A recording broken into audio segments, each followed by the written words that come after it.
కబ్జా ఎవరు చేసిరు? అరికెప్పుడు గాంధీ గారు చేసిరు 12 ఎకరాలు. దాన్ని తీయమనండి దమ్ముంటే ఫస్ట్.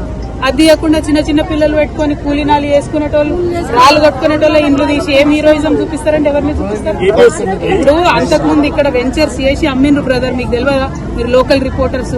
అంతకుముందు వెంచర్స్ చేసి అమ్మిండ్రు. కొంతమంది డబ్బులు ఇచ్చి కొనుక్కున్నటువంటివి ఉన్నాయి. 5 లక్షలు 6 లక్షలు కట్టి రూములు కొనుక్కున్న వాళ్ళు ఉన్నారు. మరి ప్రభుత్వం వాళ్ళకి 6 లక్షలు ఇవ్వమని చెప్పండి ఇక్కడ నుంచి ఎలాగొట్టేటప్పుడు. అంటే నేను అనేది ఏంటంటే ప్రభుత్వం ఫేర్ గా ఉండాలి. ఏ ప్రభుత్వంలో కబ్జా జరిగినా కూడా తప్పే ఫస్ట్ ఆఫ్ ఆల్. కానీ కబ్జా పేదవాళ్ళదే కనబడుతుందా? పెద్దోళ్ళది కనబడదా?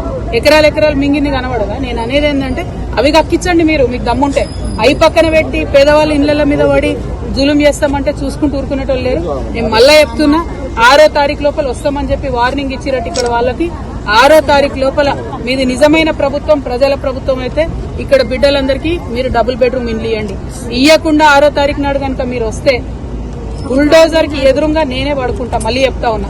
Thank you. జై తెలంగాణ.